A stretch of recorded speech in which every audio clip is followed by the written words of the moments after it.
sabemos, el aire tiene una impedancia acústica muy alta que impide propiamente la transmisión del sonido. Por lo tanto, tradicionalmente se hablaba de que el eco pulmonar simplemente no existía y todavía no todas las especialidades de imagen de alguna manera lo toman en cuenta por esta misma razón, porque no se le había encontrado realmente una aplicación clínica a esos artefactos que vemos en los pulmones, porque como ahorita voy a explicar, básicamente, o la base del ultrasonido pulmonar son los artefactos. Y esto no es nuevo, realmente la literatura nos ha hablado que desde a mediados de los 80, en algunas publicaciones muy clásicas de radiología, se describen por primera vez algunos artefactos pulmonares, pero realmente estos papers, estas investigaciones únicamente describían los artefactos, no le daban una aplicación clínica a pie de cama como lo hacemos ahora. Esto fue realmente a partir del más o menos de mediados de los 80 que el doctor Daniel Lichtenstein, un intensivista francés, empieza con sus primeros hallazgos, con sus primeras publicaciones, y entonces sí le encuentra una aplicación clínica a pie de cama al doctor que está frente a un paciente crítico, de acuerdo en ese momento para tomar decisiones clínicas. Realmente fue el doctor Daniel Lichtenstein uno de los primeros que nos empezó a hablar precisamente de esto. Y de ahí, pues bueno, se vinieron toda una serie de publicaciones, artículos, investigaciones, etcétera, a lo largo de todas estas décadas, para dar origen precisamente en el año 2012 a lo que se conocen como las recomendaciones internacionales basadas en evidencia que se publicaron en la revista de la Sociedad Europea de Cuidados Intensivos, el Intensive Care, comandados por el doctor Giovanni Volpicelli, que es un urgenciólogo italiano, que incluso lo hemos tenido aquí en México, particularmente en Monterrey, ya en 3 ocasiones con algunos cursos, junto con otros grandes expertos, más de 20, 25 expertos, que para ese momento eran los que más habían publicado sobre ultrasonido pulmonar. Ahí tenemos una cardióloga como la doctora Luna Gargani, otros intensivistas, urgenciólogos y algunos otros incluso radiólogos como el doctor Luciano Cardinale. Y ya después, pues bueno, pues vinieron toda una serie de publicaciones importantes, hablando específicamente de las sociedades de cardiología. Son varias ya las recomendaciones, los consensos, las guías que diferentes asociaciones de cardiología se han expresado, han hablado, han incluso de alguna manera proyectado ya el ultrasonido pulmonar dentro de lo que es el área de la cardiología a través de estos últimos años. Pero bueno, hablando y entrando en materia, la primera pregunta que surge, sobre todo para alguien que nunca ha tenido contacto con el ultrasonido pulmonar, yo voy a empezar, digamos, de cero para darle a la doctora Elizabeth un preámbulo hacia lo que ella va a hablar específicamente, que es del ultrasonido pulmonar en esta pandemia de COVID. Pero la primera pregunta básica que a todos nos surge es cómo evaluar, para empezar, qué transductores debemos utilizar en el ultrasonido pulmonar. Esta herramienta es tan noble que prácticamente podemos utilizar cualquier transductor, tanto los de baja como los de alta frecuencia, dependiendo de lo que nosotros queramos ver. Si nosotros queremos ver la superficie pulmonar, principalmente la línea pleural, pues utilizaremos un transductor de alta frecuencia como son los transductores lineales o vasculares. Pero si nosotros queremos alcanzar estructuras más distantes, como sería, por ejemplo, identificar un derrame pleural, una consolidación, etcétera, entonces utilizaremos un transductor de baja frecuencia. Y aquí, seguramente, amigos cardiólogos se preguntarán, bueno, ¿yo puedo utilizar mi sonda sectorial cardíaco con el que evalúo el corazón? La verdad es que sí, puedes utilizar este mismo transductor para evaluar el pulmón. Aquí, desde luego, entramos al tema de que si el software pulmonar, que si qué adecuaciones, qué preset tengo que utilizar para evaluar el pulmón. Lo que yo les puedo decir, para no entrar en muchos detalles, es que tratar de quitar la mayor parte de artefactos que tenga el aparato. Sabemos que hay aparatos actualmente muy sofisticados que nos dan una imagen perfecta del corazón, muy nítida, muy clara, precisamente porque tienen herramientas que disipan o quitan o eliminan los artefactos. Para el pulmón no. Para el pulmón necesitamos ver artefactos, por lo tanto, entre más, digamos, entre comillas, virgen o puro sea el ultrasonido, incluso más primitivo, ese es el que más nos va a servir para evaluar el pulmón. De hecho, el doctor Daniel Lichtenstein, uno de los pioneros que les comento, todos sus estudios los hace con un ultrasonido meramente simple, me acuerdo, creo que es un Hitachi, de los más, digamos, arcaicos, ¿no? Entre menos borre los artefactos para el ultrasonido pulmonar es mejor. Entonces trata en tu máquina de quitar todas esas herramientas que te quitan artefactos. También se preguntarán, bueno, ¿cuáles son los modos de visualización? Porque sabemos que para el corazón pues se utilizan varios modos, pero en el caso del pulmón, realmente lo que les puedo decir es que el más importante y el principal, si no es que el único, es el bidimensional. Ese es el modo para el pulmón, el bidimensional. ¿Podemos utilizar el modo M? Por supuesto que sí, pero realmente cada vez está más en desuso para situaciones muy específicas, cuando tenemos duda, por ejemplo, de un neumotórax, pero prácticamente les puedo decir que no lo estamos utilizando. Igual con el Doppler, tanto el Doppler pulsado como el Doppler color. Hay algunas publicaciones sobre la vascularidad de algunas consolidaciones para hacer un tipo de diagnóstico diferencial, pero realmente no hay mucho de esto y los grandes autores realmente no lo están tampoco recomendando como algo que tengamos que hacer obligadamente, porque pierde la esencia del ultrasonido pulmonar, que es el tomar decisiones en los primeros minutos. Entonces, el entretenernos con muchas cosas complejas no siempre resulta muy apropiado. Otra de las grandes preguntas y de los temas básicos o tópicos básicos es las áreas de exploración del pulmón. ¿Cómo evaluamos el pulmón? Bueno, pues el pulmón es el órgano quizás más grande, entonces es sumamente accesible. Realmente no batallamos como con el corazón de que las ventanas óptimas, subóptimas, dependiendo de la cantidad de aire, obesidad, etcétera. En el caso del pulmón es bien noble porque lo podemos evaluar prácticamente donde pongamos el transductor en la cavidad torácica, como cuando ponemos un estetoscopio, vamos a poder evaluar el pulmón.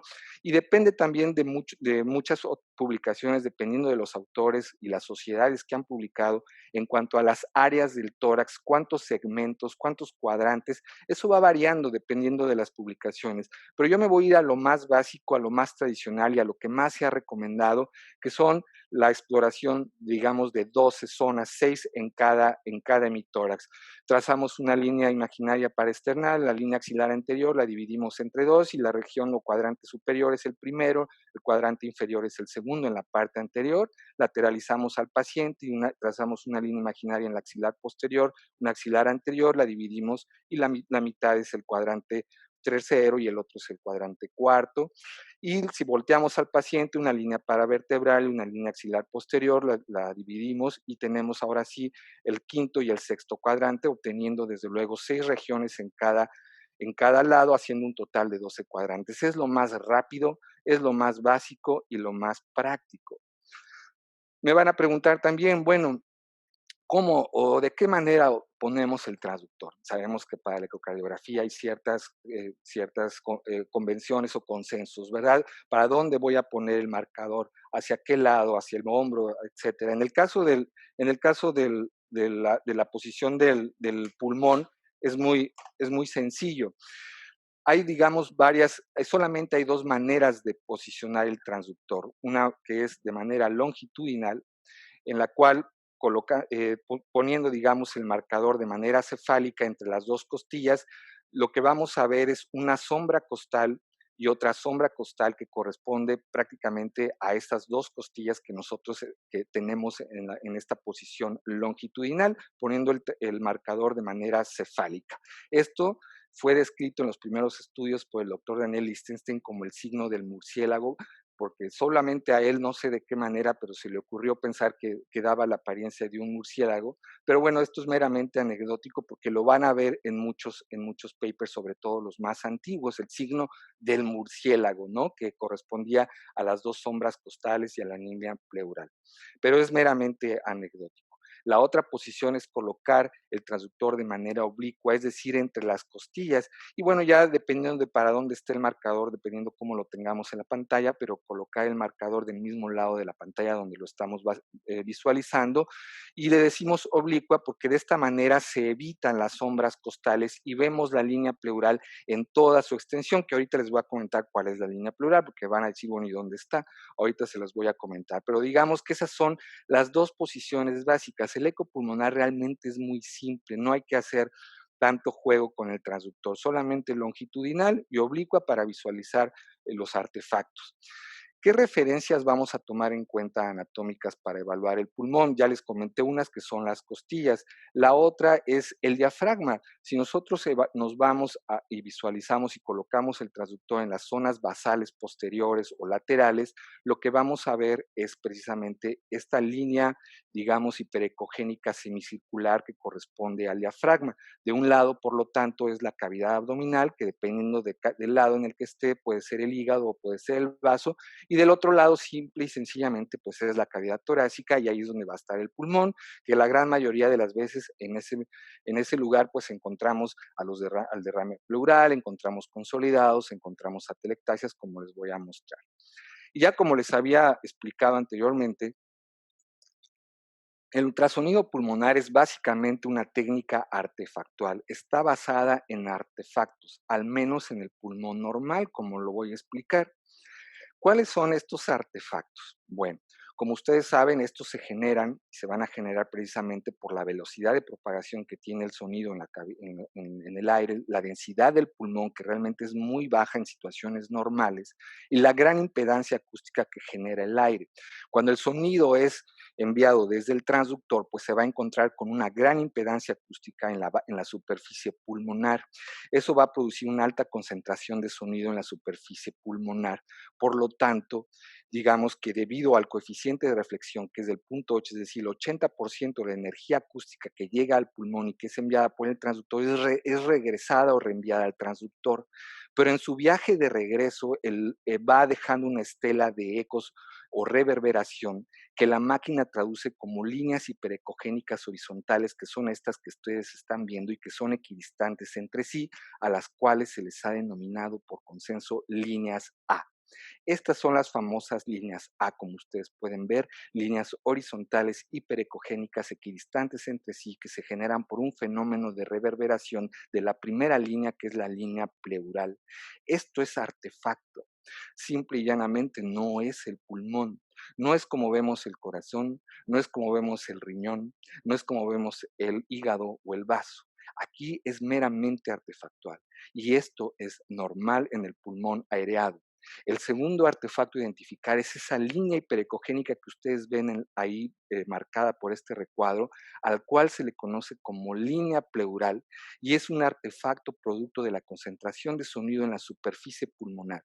También es normal y tiene una característica muy importante que, como ustedes pueden ver y si pueden verlo a detalle, está en movimiento. Ese movimiento es normal y se le conoce como long sliding o deslizamiento pulmonar y corresponde al aire dinámico debajo de esa línea pleural en cada ciclo respiratorio.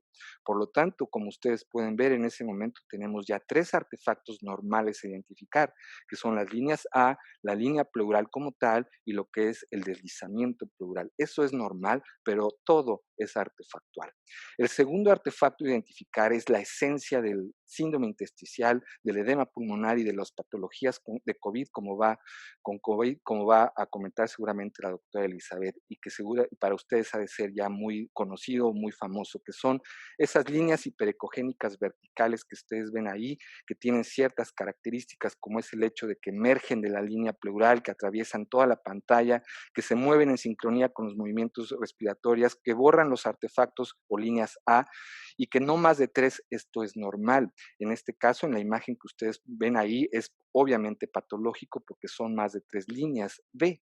Están relacionadas directamente con el agua extravascular pulmonar. Nosotros tenemos agua extravascular pulmonar de manera normal, más o menos 6 mililitros por kilo. Por lo tanto, encontrar líneas B en nosotros es normal hasta no más de 3. A medida que aumenta el agua extravascular pulmonar, como en las condiciones que vemos ahí, más de 3 líneas B, de acuerdo al consenso o a las recomendaciones, se le conoce como síndrome intersticial. Esa es la terminología oficial, porque actualmente pues hay una gran cantidad de papers, como dicen, de manteca, de acá, de por allá, con terminología no oficial. Esta es la terminología oficial que el doctor Giovanni Volpicelli junto con otros expertos nos proponen. El síndrome intersticial puede ser focal, si nada más es en un cuadrante, o difuso, si es en ambos hemitórax. Las causas del síndrome intersticial pues, pueden ir desde el edema pulmonar, tanto cardiogénico o neumogénico, como en el caso del COVID. En pacientes con contusión pulmonar pueden darnos un síndrome intersticial focal, en el caso de una neumonía o fibrosis pulmonar. Desde luego, esto es muy conocido y se ha publicado ya muchísimo. Pero ¿cómo se generan las líneas B? Eso es algo que todavía está en discusión. Pero bueno, esto, como les comentaba, está relacionado con el agua extravascular pulmonar. ¿De acuerdo? En el caso, por ejemplo, de un aumento en las presiones hidrostáticas, como sucede en el edema pulmonar cardiogénico de altas presiones, o bien por aumento en la permeabilidad vascular pulmonar, como sucede en el distrés respiratorio, como en el caso del COVID, pues hay un aumento, por lo tanto, de este líquido, o un aumento en la densidad pulmonar, y todo esto lo va detectando el pulmón. Precisamente las ondas de sonido, al encontrar diferencias en la impedancia acústica del aire con ese líquido de diferente etiología, esas ondas de sonido se dispersan o se reflejan en múltiples direcciones, generando para la máquina unos puntos horizontales que uno tras otro, y dando la apariencia de una sola línea vertical, precisamente a la que se le conoce como líneas B, que es producto también de un fenómeno de reverberación, y que el doctor Gino Soldati en diversas publicaciones nos ha dicho que está directamente relacionado con la densidad pulmonar, y que podemos encontrar diferentes, digamos, fenotipos de las líneas B dependiendo del grado de densidad pulmonar, como ahorita vamos a ver. De tal manera que el eco pulmonar, esta gran herramienta, funciona como un densitómetro maravilloso, entendiendo la densidad como la cantidad de gramos o masa expresada en un mililitro. Podemos encontrar desde el pulmón normal, que su densidad es aproximadamente de 0.15 gramos por mililitro, es decir, 85% de aire y 15% de otro material como agua extravascular y tejido conectivo. En ese momento el artefacto o el patrón o imagen que nosotros vamos a encontrar por ultrasonido es el patrón que les comenté de aireación normal, es decir, una línea pleural que se mueve, y líneas A, es decir, líneas hiperecogénicas horizontales equidistantes entre sí. Un pulmón normal aireado lo veremos de esta manera. A medida que el pulmón va perdiendo aireación y se vuelve más denso, como en el caso de un edema pulmonar cardiogénico o neumogénico, con una pérdida de aire como del 40%, es cuando empezamos a ver, de acuerdo a los estudios del doctor Gino Soldati en animales, empezamos a ver la aparición precisamente del síndrome intersticial. Y a medida que el pulmón se vuelve todavía más pesado y que pierde más aire, es decir, prácticamente una pérdida del 60%, veremos lo que decimos o conocemos como white lung, porque las líneas B se vuelven tan unidas y tan coalescentes o convergentes que dan la apariencia de una sola línea blanca, que se la conoce como el white lung. Hasta este momento, el ultrasonido pulmonar es básicamente artefactual, pero conforme va perdiendo más aire, como sucede en el caso de la consolidación, en el cual ya hay prácticamente un 90% de pérdida de aireación, en este momento las imágenes se vuelven reales. Es aquí cuando una consolidación se puede ver tal cual como se ve el pulmón, como se ve el hígado, como se ve el vaso, perdón, como se ve el corazón. Dije pulmón, no, como se ve el corazón, el pulmón, perdón, el hígado o el vaso. Imágenes reales. Aquí, entre más pérdida tiene el pulmón de aireación, más real es la imagen. Lo mismo en este caso, en el caso de una telectasia, en el que prácticamente ya se perdió todo el aire, igual la imagen es absolutamente real. Antes de esto es artefactual. Muy bien, amigos, pues bueno, pasaremos ahora a la segunda parte o a la última parte, que son las principales aplicaciones, ya para dar preámbulo a la conferencia de la doctora sobre el eco pulmonar en COVID. Dentro de las principales aplicaciones que podemos encontrar, y que desde luego la de mayor interés para ustedes, amigos cardiólogos, precisamente es el síndrome intersticial, porque es el que se presenta en el edema pulmonar cardiogénico. En el caso del edema pulmonar cardiogénico o de altas presiones hidrostáticas, lo que vamos a ver precisamente son más de 3 líneas B, como podemos ver. Son muchos los artículos ya publicados sobre el uso, la utilidad del ultrasonido pulmonar en el contexto de la congestión.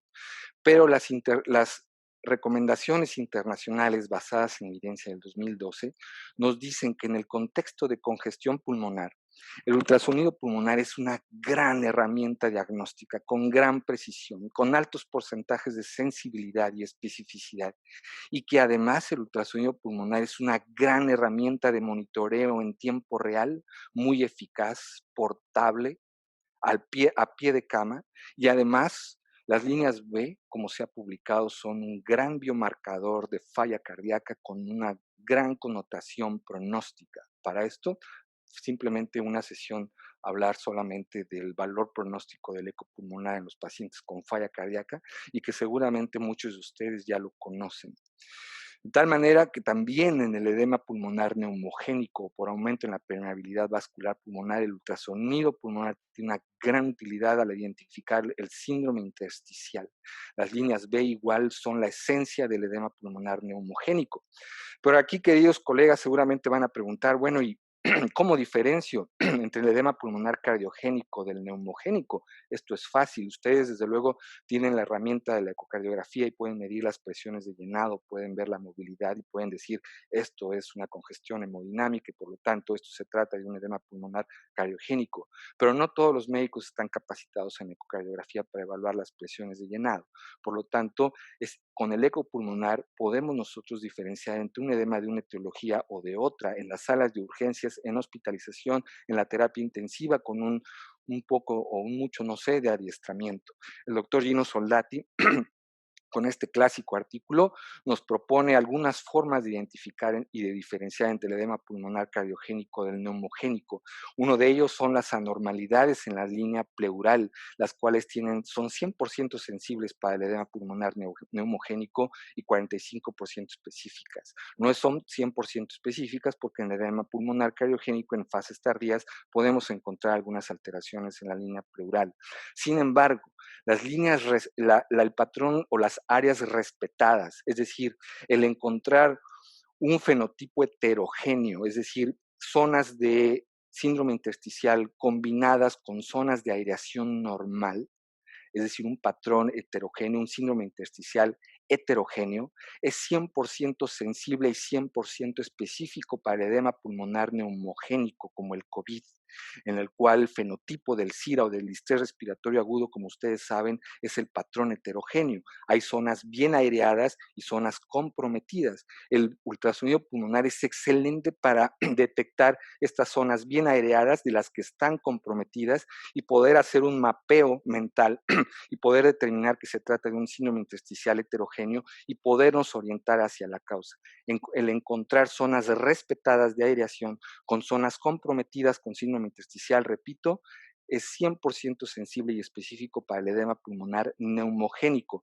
De igual manera, encontrar consolidados es altamente sensible y 100% específico para el edema pulmonar neumogénico. Hablando de las consolidaciones, el ultrasonido pulmonar es muy útil y la literatura ha sido muy vasta en esto de las consolidaciones. Y las recomendaciones internacionales nos dicen que se identifican como una ecotextura tisular similar al hígado o al vaso, que podemos encontrar consolidaciones subpleurales, como seguramente lo va a comentar la doctora en los casos de COVID. Esto lo encontramos, como les comento, en infecciones, en infartos pulmonares, en cáncer, etcétera, de atelectasias y demás. Algunas publicaciones nos han comentado que tienen ciertas características como el hecho de encontrar broncograma aéreo estático o broncograma aéreo dinámico, sugiere algunas etiologías de estas consolidaciones. Igualmente, si están o no vascularizadas, nos pueden orientar hacia cierta etiología, pero realmente la especificidad todavía sigue siendo muy baja. Lo que sí sabemos es que es excelente herramienta, mucho mejor que la radiografía de tórax para identificar si se trata de un consolidado neumónico, si es una telectasia o es un derrame pleural, que como seguramente ustedes han visto, esto es motivo de discusión en las entregas de guardia, al ver la radiografía de tórax y ver opacidad, es decir, esto es una telectasia, llega otro turno y dice, no, esto es un derrame pleural, y llega otro turno y dice, no, esto es un consolidado, etcétera. El ultrasonido pulmonar es excelente para poder identificar entre una y otra porque el área bajo la curva de Rockley, es decir, la combinación de sensibilidad y especificidad es muy similar a la tomografía.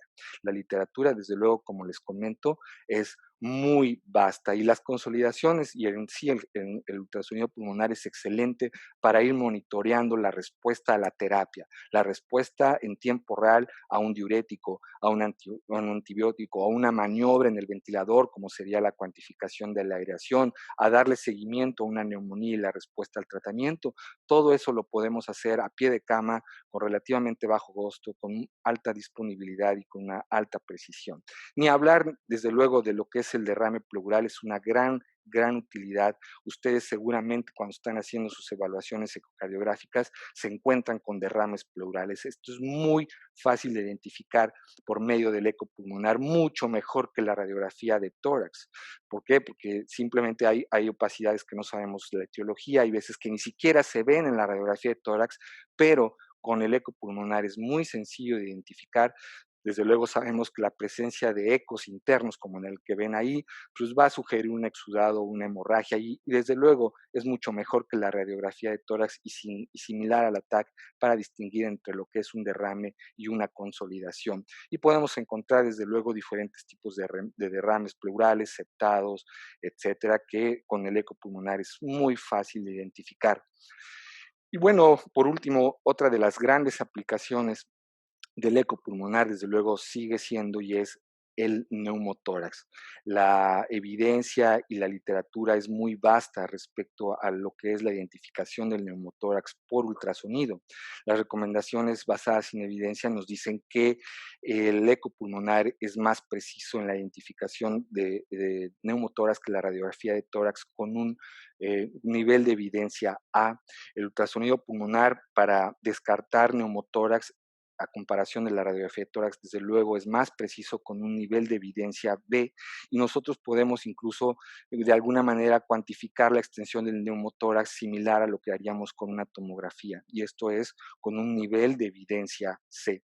¿Cómo lo hacemos? Pues a través de la identificación de los artefactos. Si ustedes aprenden a identificar lo que es el deslizamiento pulmonar a través del artefacto que les comenté, que es la línea pleural, esa línea hiperecogénica horizontal que se ve ahí en el recuadro, cuando la línea pleural es móvil, lo normal es precisamente que se vea móvil, es decir, en ese punto de insonación no hay neumotórax, pero cuando hay un colapso, por ejemplo, total, en el caso de un neumotórax, ese signo del deslizamiento automáticamente desaparece, de tal manera que la ausencia del deslizamiento pleural ya nos hace sospechar de un neumotórax en cuestión de minutos, sin necesidad de pedir una radiografía, de esperar al técnico, etcétera, lo podemos hacer inmediatamente, ¿de acuerdo? Y desde luego, otro signo muy específico del neumotórax es lo que conocemos como el punto pulmonar, que es precisamente el punto donde se lleva a cabo el neumotórax, donde las pleuras,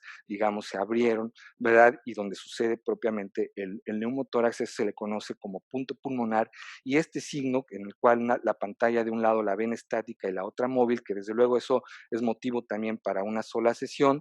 En el 2000, el doctor Daniel Lichtenstein publicó este artículo muy famoso en el cual demostró que este signo para detectar neumotórax es 66% sensible y 100% específico. Otros signos que descartan neumotórax, desde luego, es este que ven ahí, que se le conoce como pulso pulmonar, que es la transmisión del latido cardíaco hacia la pleura. El encontrar líneas B debajo de donde ustedes están insonando, ahí automáticamente se descarta neumotórax y desde luego la presencia de deslizamiento descarta neumotórax. En cuestión de minutos, quizás en menos de 3 o 5 minutos, en manos experimentadas, podemos descartar neumotórax.